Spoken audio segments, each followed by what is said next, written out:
සල්ලි තියෙන මිනිස්සු ගැන දන්නේ නැද්ද ඔබ ඉන්නේ? මේ ඔක්කොම නෙමෙයි පින්වතුනි. ඒවත් අය තියන්න එපා පොඩ්ඩක්. ඔක්කොම නෙමෙයි. මම මේක ලංකාවේ ඇත් නෙමෙයි. එහෙම ගමු ලංකාවේ ගැන නෙමෙයි මේ කියන්නේ. මොකද ඔබට සල්ලි තියෙනවනේ. ඒතර ඔබවත් අහු වෙනවනේ ඔකට. ඉතින් ලංකාවේ නෙමෙයි. ලෝකෙ ඉන්න ලොකුම සල්ලිකාරයෝ ගැන හිතන්න. ඒ මිනිස්සුන්ට ඕන යපාකම් එනකොට ඒ මිනිස්සු සිල් අරන් ඉඳීද පින්වතුනි? මට ඔබ මෙන්න මේකට උත්තරයක් දෙන්න. ඔබ ගාව සල්ලි තියෙද්දී ඔබට පින්වතුනි මොනවා හරි කන්න හිතුණා. ඔබ කොච්චර වෙලාවක් නොකා ඉඳීද? දැන් හොඳට සල්ලි තියෙනවා ඔබට. හම්බ කරගත්ත සල්ලි ටික තියෙනවා. කොච්චර වෙලා නොකා ඉඳීද? ටික වෙලා කරනකොට ඔබට හිතෙන්නේ නැද්ද මේක හරි වැඩන්නේ? මං හම්බ කරගත්ත සල්ලිත් තියෙනවා. මම මොකටද නොකා ඉන්නේ? හිතන එක නැද්ද පින්වතුනි? ඔන්නෝම හිතෙනවා පින්වතුනි. එහෙම හිතලා තමයි ඔය සල්ලි තියෙන මිනිස්සු කන්න පටන් ගන්න. ඒක නිසා ශරීරය වැවෙනවා පින්වතුනි. ඊට පස්සේ මොකද වෙන්නේ? ඊට හිතනවා මේ හරි ස්ට්‍රෙස්. මේ ටික මං ඉතින් මගේ හම්බ කරපු සල්ලි තියාගෙන මම මොකද සිල් අරන් වගේ ඉන්නේ. හොඳට කාලා බීලා ඉන්න ඕනේ. ඊට පස්සේ බොන්න පටන් ගන්නවා.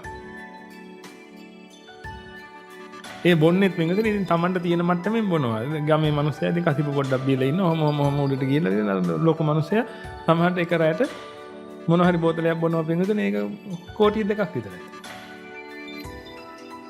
මේක ඒක කරනවා. ඊට පස්සේ පින්වතුනි අපි හිතමු දැන් හොඳට සල්ලි තියෙනවා. එයාට හිතෙන්නේ නැද්ද පින්වතුනි මම මොකටද මේ එක නෝන කෙනෙක් විතරක් තියාගෙන ඉන්නේ කියලා? නැත්නම් මට කියන්න හම්බ කරපු සල්ලි වලින් මොකද්ද දැන් කරන්නේ?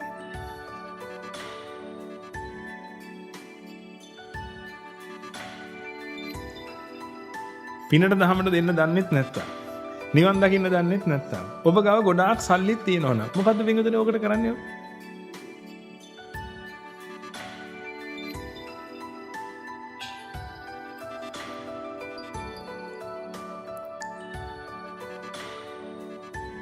ඔබ පාවිච්චි කරනව නේද?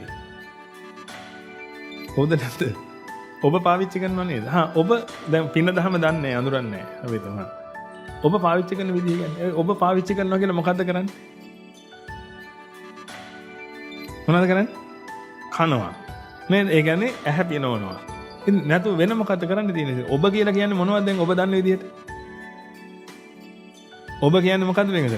ඇස පිනවීම, කන පිනවීම, නාසය පිනවීම, දිව පිනවීම, ශරීරය පිනවීම. නේද? එහෙනම් ගොඩාක් සල්ලි තියෙන කෙනෙක් ඒ සල්ලි දෙන්න දන්නෙත් නැත්නම් පින්වතුනි. දෙන්නේ නැහනේ ඔක්කොම දෙන්නේ නැහනේ පින්වතුනි. එහෙනම් Tamanට කියලා දෙයක් කරනවා නම් මොකද්ද කරගන්නේ කියන්නේ? ඔන්න ඔය ටික කරන එක නේද? එහෙනම් කියන්න මට පින්වතුනි එළවලු තඹ කයිද?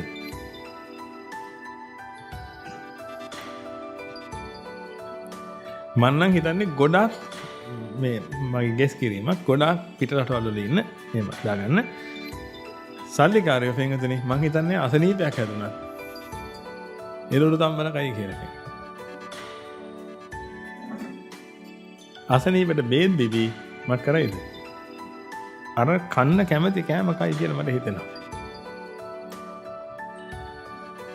වියදම් කරයි කෝටි 2.5ක් පින්වතුනි. අර කෑම කාලා ලෙඩේ වැඩි වෙන්නේ නැතුව ඉන්න බොන්න පුළුවන් බේතකට. හැබැයි අර කෑම කන්න ඕනේ. එයාට ප්‍රශ්නයක් නැහැ ඒක පින්වතුනි. හේතුව මොකද? ඉතින් ඔබ හිතන්නකො ඔබට සල්ලි තියෙනවා නම් ඔබට එහෙම හිතෙන්නේ නැද්ද කියලා? මං හම්බ කරගත්ත ඒවා තියෙද්දි මම මොකටද අර එහා ගෙදර මේ උන් වගේ ලුණු නැති බත් කන්නේ?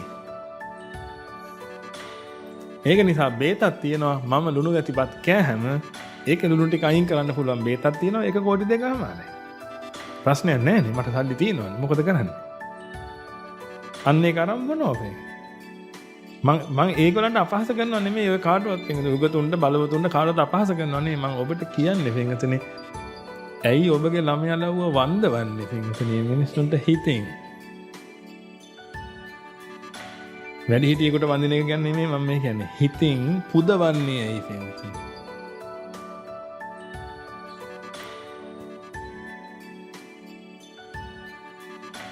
ඇයි ඔබගේ දරුවට ගෝල් එකක් සෙට් කරන්න පින්වතුනි පුතේ අර වගේ වෙන්න රෝල් මොඩල් එකක් හදනවා නම් අන්න අර වගේ රෝල් මොඩල් එකක් තමයි පුතා ගන්න ඕනේ කියලා. ඇයි එහෙම කරන්නේ පින්වතුනි? භාග්‍යවතුන් වහන්සේ ඉඳද්දී